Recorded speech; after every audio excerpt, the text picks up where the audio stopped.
శ్రీ సాయి సచ్చరిత్రము సాయిబాబా మహిమల జీవిత చరిత్ర 20వ అధ్యాయము. కాక నౌకరిపిల్ల ద్వారా దాసుగను సమస్య పరిష్కరించుట. ఈ అధ్యాయములో దాసుగను సమస్య కాకాసాహెబు పనిపిల్ల ఎట్లు పరిష్కరించెనో హెమడ్పంతు చెప్పెను. ప్రస్తావన: మౌలికముగా సాయి నిరాకారుడు. భక్తుల కొరకాకారమును ధరించెను. ఈ మహాజగన్నాటకమునందు మాయ అను నటీ సాయముతో వారు నటుని పాత్ర ధరించిరి. సాయిని స్మరించి ధ్యానింతుముగాక. షిరిడీకి పోయి అచ్చటి మధ్యాహ్నహారతి పిమ్మట జరుగు కార్యక్రమమును జాగ్రత్తగా గమనింతుము. హారతి అయిన పిమ్మట సాయి మసీదు బయటకు వచ్చి గోడ ప్రక్కన నిలిచి ప్రేమతోనూ దయతోనూ భక్తులకు ఊదీ ప్రసాదమును పంచిపెట్టుచుండెను. భక్తులు కూడా సమానమైన ఉత్సాహముతో వారి సమక్షమున నిలిచి పాదములకు నమస్కరించి బాబా వైపు చూచుచు ఊది ప్రసాదపు జల్లులనుభవించుచుండిరి. బాబా భక్తుల చేతులలో పిడికిళ్లతో ఊదీపోయుచు వారి నుదుటపై తమ చేతులతో ఊదీ బొట్టు పెట్టుచుండిరి. వారి హృదయమున భక్తుల ఎడ అమితమైన ప్రేమ. బాబా భక్తులన్నీ క్రింది విధముగా పలుకరించుచుండెను. అన్న, మధ్యాహ్న భోజనమునకు పొమ్ము. బాబా, నీ బసకు పో. బాపు, భోజనము చెయ్యుము. ఈ విధముగా ప్రతి భక్తుని పలకరించి ఇంటికి సాగనంపుచుండెను. ఇప్పటికీ అది ఎంతయు ఊహించుకొన్నచో ఆ దృశ్యములను గాంచి సంతసించవచ్చును. వానిని భావనకు తెచ్చుకొని ఆనందించవచ్చును. మనోదృశ్యమున సాయిని నిలిపి వారిని ఆపాదమస్తకము ధ్యానింతుము. వారి పాదములపై బడి సగౌరవముగా ప్రేమతోను వినయముగా సాష్టాంగ నమస్కారమునర్చుచు ఈ అధ్యాయములోని కథను చెప్పెదము. ఈశావాస్యోపనిషత్తు. ఒకప్పుడు దాసుగను ఈశావాస్యోపనిషత్తుపై మరాఠీ భాషలో వ్యాఖ్య వ్రాయుటకు మొదలెడెను. మొట్టమొదట ఈ ఉపనిషత్తు గూర్చి క్లుప్తముగా చెప్పెదము. వేద సంహితలోని మంత్రములు గలుగుటచే దానిని మంత్రోపనిషత్తు అని యందురు. దానిలో ఆజుర్వేదములోని 40వ అధ్యాయమగు వాజసనేయ సంహిత యుండుటచే దానికి వాజసనేయ సంహితోపనిషత్తని కూడా పేరు. వైదిక సంహితలుండుటచే దీని నితర ఉపనిషత్తులన్నింటిలో పెద్దదియగు బృహదారణ్యకోపనిషత్తు. ఈశావాస్యోపనిషత్తుపై వ్యాఖ్యని పండితుడగు సాత్వలేకర్ గారు భావించుచున్నారు. ప్రొఫెసరు రానడేగా రిట్లనుచున్నారు. ఈశావాస్యోపనిషత్తు మిక్కిలి చిన్నదైనప్పటికీ దానిలో అంతర్దృష్టిని కలిగించు అనేకాంశములున్నవి. 18 శ్లోకములలో ఆత్మగూర్చి విలువైన అపురూపమగు వర్ణన అనేకాకర్షణలకు దూఖములకు తట్టుకొను స్థైర్యముగల ఆదర్శ యోగీశ్వరుని వర్ణన ఇందున్నవి. తరువాతి కాలమున సూత్రీకరింపబడిన కర్మయోగ సిద్ధాంతముల ప్రతిబింబిమే ఉపనిషత్తు. తుదకు జ్ఞానమునకు కర్మలకు సమన్వయముగనున్న సంగతులు చెప్పబడినవి.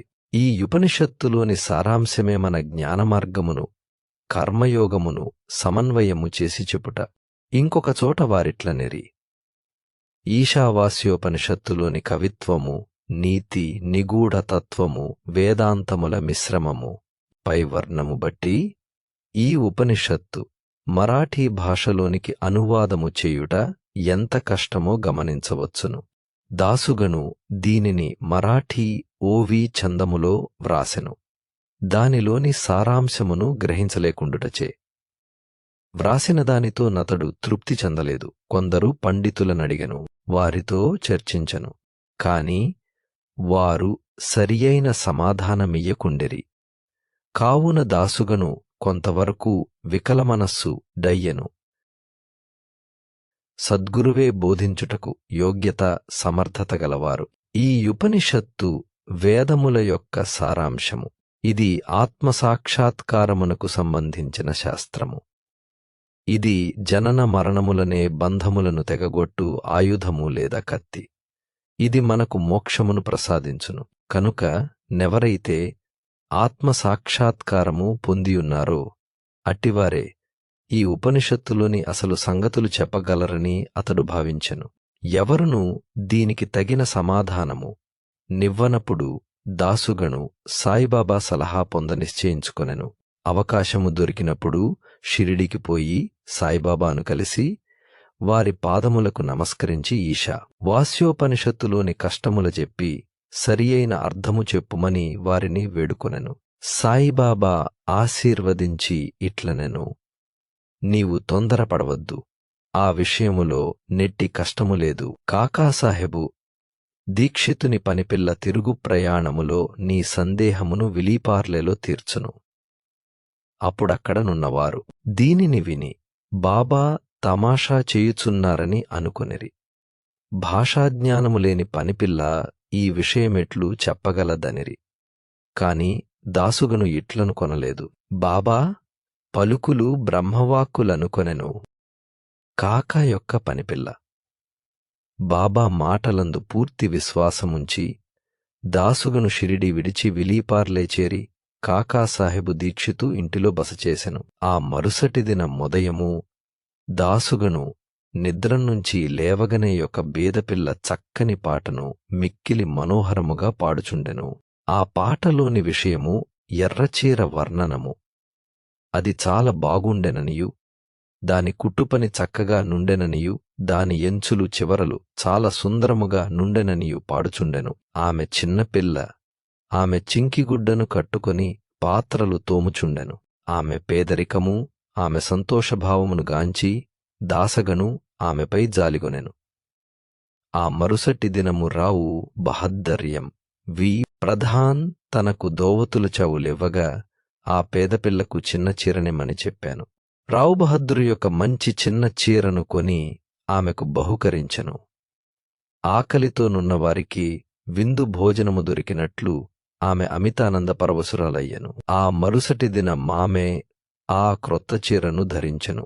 సంతసముతో తక్కిన పిల్లలతో గిర్రున తిరుగుచు నాట్యము చేసెను. అందరికంటే తాను బాగుగా ఆడిపాడెను. మరుసటి దినము చీరను పెట్టెలో దాచుకుని మామూలు చింకి బట్ట కట్టుకుని వచ్చెనుగాని ఆమె ఆనందమునకు లోటు లేకుండెను. ఇదంతయు చూచి దాసుగను జాలిభావము మెచ్చుకోలుగా మారెను. పిల్ల నిరుపేద కాబట్టి చింకిగుడ్డలు కట్టుకొనెను. ఇప్పుడు ఆమెకు కొత్త చీర గలదు గాని దానిని పెట్టెలో దాచుకొనెను. అయినప్పటికీ విచారమనున్నదిగాని నిరాశ అనునదిగాని లేక ఆడుచు పాడుచుండెను. కాబట్టి కష్టసు ఖములను మనోభావములు మన మనోవైఖరిపై నాధారపడి యుండునని అతడు గ్రహించెను. ఈ విషయమును గూర్చి దీర్ఘాలోచన చేసెను. భగవంతుడిచ్చిన దానితో మనము సంతసింపవలెను. భగవంతుడు మనలనన్ని దిశల నుండి కాపాడి మనకు కావలసినది ఇచ్చుచుండును. కాన భగవంతుడు ప్రసాదించిన దంతయు మన మేలు కొరకే అని గ్రహించెను. ఈ ప్రత్యేక విషయములో ఆ పిల్ల యొక్క పేదరికము, ఆమె చినిగిన చీర, కొత్త చీర, దానిని చిన దాత, దానిని పుచ్చుకొనిన గ్రహీత, దానభావము ఇవి అన్నయు భగవంతుని యంశములే. భగవంతుడు ఈ ఎన్నిటియందు వ్యాపించియున్నాడు. ఇచ్చట దాసుగను ఉపనిషత్తులలోని నీతిని అనగా ఉన్నదానితో సంతుష్టి చెందుట ఏది మనకు సంభవించుచు ఉన్నదో అది ఎల్లయూ భగవంతుని ఆజ్ఞచే జరుగుచున్నదనియూ తొదకది మన మేలుకొరకే అనియూ గ్రహించను. పై కథను బట్టి చదువరి బాబా మార్గము మిక్కిలి విశిష్టమైనదనియూ అపూర్వమైనదనియూ గ్రహించును. బాబా షిరిడీని విడువనప్పటికీ కొందరిని మధీంద్రగఢ్కు, కొందరిని కొల్లాపూర్కు గాని షోలాపూర్కు గాని సాధన నిమిత్తము పంపుచుండెను. కొందరికి సాధారణ రూపములోను, కొందరికి స్వప్నవస్థలోను, అది రాత్రిగాని పగలుగాని కాన్పించి కోరికలు నెరవేర్చుచుండెను. భక్తులకు బాబా బోధించు మార్గములు వర్ణింపనలవి కాదు. ఈ ప్రత్యేక విషయములో దాసుగనును విలీపార్లే పంపించి పనిపిల్ల ద్వారా అతని సమస్యను పరిష్కరించెను. కాని విలీపార్లే పంపకుండా షిరిడీలోనే బాబా బోధించరాదాయని కొందరనవచ్చును. కాని బాబా అవలంబించినదే సరియైన మార్గము. కానిచో పేద నౌకరి పిల్ల ఆమె చీర కూడా భగవంతునిచే వ్యాపింపబడియున్నదని దాసుగను ఎట్లు నేర్చుకునియుండును. ఈశావాస్యోపనిషత్తులోని నీతి. ఈశావాస్యోపనిషత్తులోనున్న ముఖ్య విషయము అది బోధించు నీతి మార్గమే. ఈ ఉపనిషత్తులోనున్న నీతి దానిలో చెప్పబడిన ఆధ్యాత్మిక విషయములపై ఆధారపడియున్నది. ఉపనిషత్తు ప్రారంభ వాక్యములే భగవంతుడు సర్వాంతర్యామి అని చెప్పుచున్నవి. దీనిని బట్టి మనము గ్రహించవలసినదేమన మానవుడు భగవంతుడిచ్చిన దానితో సంతుష్టి చెందవలెను. ఏలైన భగవంతుడన్ని వస్తువులెందుగలడు. కావున భగవంతుడేది ఇచ్చెనో అది ఎల్ల తన మేలు కొరకే అని గ్రహించవలెను. దీనిని బట్టి ఇతరుల సొత్తుకై ఆశించరాదనియు ఉన్నదానితో సంతుష్టి చెందవలెననియు భగవంతుడై మన మేలు కొరకే దానినిచ్చియున్నాడనియు కావుననది మనకు మేలు కలుగజేయుననియు గ్రహించవలెను. దీనిలోని ఇంకొక నీతి ఏమన మనుష్యుడెల్లప్పుడేదో తనకు విధింపబడిన కర్మను చేయుచునే యుండవలెను. శాస్త్రములో చెప్పిన కర్మలను నెరవేర్చవలెను. భగవంతుని ఆజ్ఞానుసారము నెరవేర్చుట మేలు. ఈ ఉపనిషత్తు ప్రకారము కర్మ చెయ్యకుండా నుండుట ఆత్మనాశనమునకు కారణము. మానవుడు శాస్త్రములో విధింపబడిన కర్మలు నెరవేర్చుట వలన వైస్కర్మ్య దర్శనము పొందును. ఏ మానవుడు సమస్త జీవరాశిని ఆత్మలో చూచునో, ఆత్మ అన్నిటియం దుండునట్లు చూచునో, వెయ్యే ల సమస్త జీవరాశియు సకల వస్తువులు ఆత్మగా భావించునో, అట్టివాడెందుకు మోహమును పొందును, వాడెందులకు విచారించును.